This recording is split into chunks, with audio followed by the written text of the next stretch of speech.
interest of time management, I pre-recorded my presentation, and hopefully there will be less ums and pauses. So without further ado. Contractor who is bidding on a large-scale home. Let's start with the problem statement. I am a general contractor who is bidding on a large-scale home renovation, and I just received the final iteration from an architect, and it has a lot of information, all the information that I would possibly need to accurately do takeoff and estimation on my project. What do we mean by takeoff and estimation? I have to go through this document and annotate all the different scopes of work, whether it's demolishing a wall or installing plumbing, wiring, HVAC, everything. I have to create an accurate and detailed list of all the scopes of work, along with the materials required and labor hours. I need to know how much to bid on a project for the client. Now, it would be great if I could just throw this whole PDF into ChatGPT and ask it to generate a list or CSV of detailed scopes of work with all the time and material estimates. But I'm sure it will come as no surprise that GPT is not up to this task, and I'm putting it nicely. Enter project codename TimberGem, which is guided by a philosophy of context engineering. In other words, we want the AI to be able to understand this complex document in the same way that a professional estimator or general contractor would. And they're representing the information from this document in the form of entities and connections. For example, an entity is something like a symbol. This symbol is a circle 2. Now this symbol is defined, it has some meaning, and it's defined somewhere, which in this case happens to be right here. In other cases, there might be a symbol such as this W2A diamond. Now, this is not defined anywhere on this sheet, but it is defined in something called the schedule. Now, if we look here at W2A, it will show us that this represents a wall, and that these are all the materials required for this wall.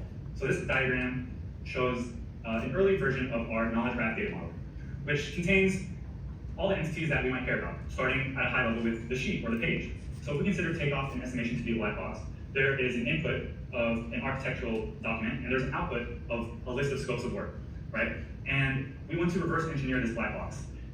If we can concretely define all the symbols, all the notes, all the assemblies, all the legends, all the drawings, and what they represent in the physical space, then we could ask something like an LOM, what are all the plumbing scopes of work that I have to do on the first floor?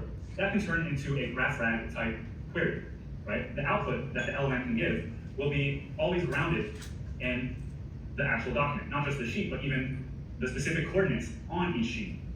And every scope will be justified by some combination of visual context as well as semantic context in the form of the words. Let's get into a quick demo of how TimberGem works. So we start with our architectural document. And here we can navigate through all the sheets. You can see here on the bottom that we're doing some processing and that we will be doing OCR. The guiding principle of this application is that there are no shortcuts. I've done multiple iterations of this project in the past, referencing the specific workflow of a general contractor, but I'd have to go to the drawing board several times. So we can define here various entities. For example, we might have this list of abbreviations. We might consider this a node. We can enrich this node on our knowledge graph. For example, this is a glossary. Going here, we might have several drawings that we want to pay attention to later. The very base case is that the user will manually build out the entire knowledge graph by hand. But of course, there are lots of areas that are ripe for automation. One simple example would be OCR. If we click the OCR tab here, the text is auto-detected. And we can use that to do something like this, where we can highlight all the aspects of the text. We can accept and merge these OCR blocks, and we can promote them to notes. For example, we might say that this is a to-do. So here we might define a schedule, and we might call this the door schedule.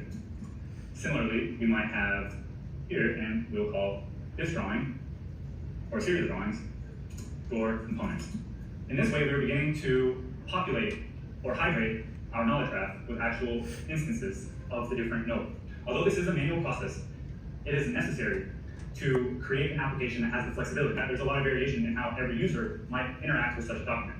TimberGem application has to be flexible and have a seamless UI and UX to allow the users to externalize their internal mental model or knowledge graph into something that is in data, into something that an LLM can reason about and can query and can provide answers to.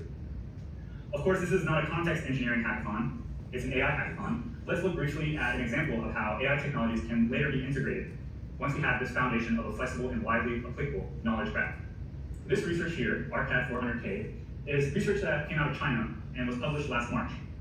This shows a huge open data set for training vision models to recognize symbols and common motifs in architectural drawings. This is a perfect use case for, say, fine-tuning an object detection model, such as YOLO.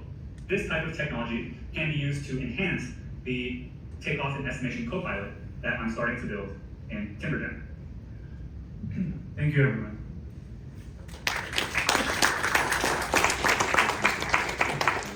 So everything in the video is live. I promise. You know, I just recorded this video, so feel free to ask any questions or see if you want any more details about how the app works or anything. Yes, please.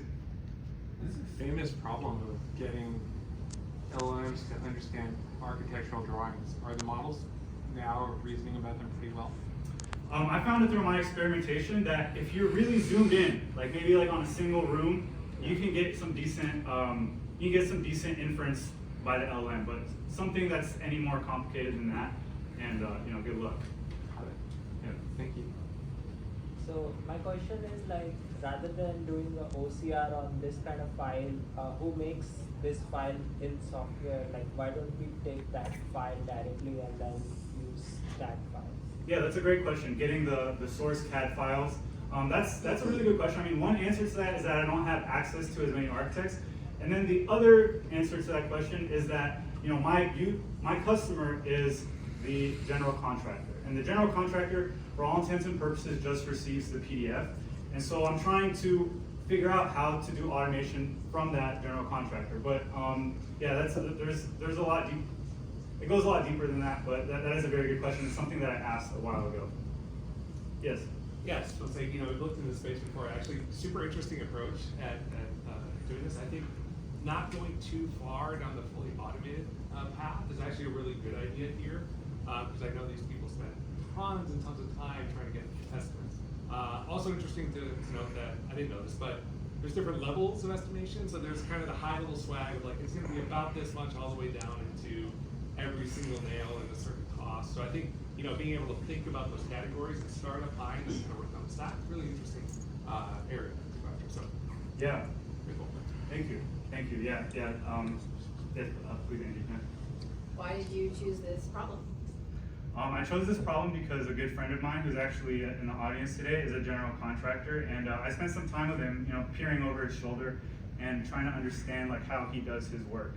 And you know, this was identified. This takeoff and estimation process was identified as a major pain point. And I think throughout the industry, it's one of the most time-intensive and expensive overhead in any kind of construction estimation, you know, GC work or development even. Yeah. Are you expecting any adoption barriers for this? Is this going to be a standalone tool that is going to replace existing software, or is this going to be integrated into existing tools that the contractors are already using? That's a good question. I do have some idea of the landscape of this kind of stuff. I see this as being a standalone tool, but you know, that could be different. I know some of the existing tools out there, and you know, they put AI in the marketing, but if you actually sit on a demo call, you see that it's nowhere near as rigorous as this, you know. And so I don't know if it's going to be standalone, or all I know is that I want to build something that my friend can use and actually, you know, find value in. And that's kind of where I'm starting from. That's my first step.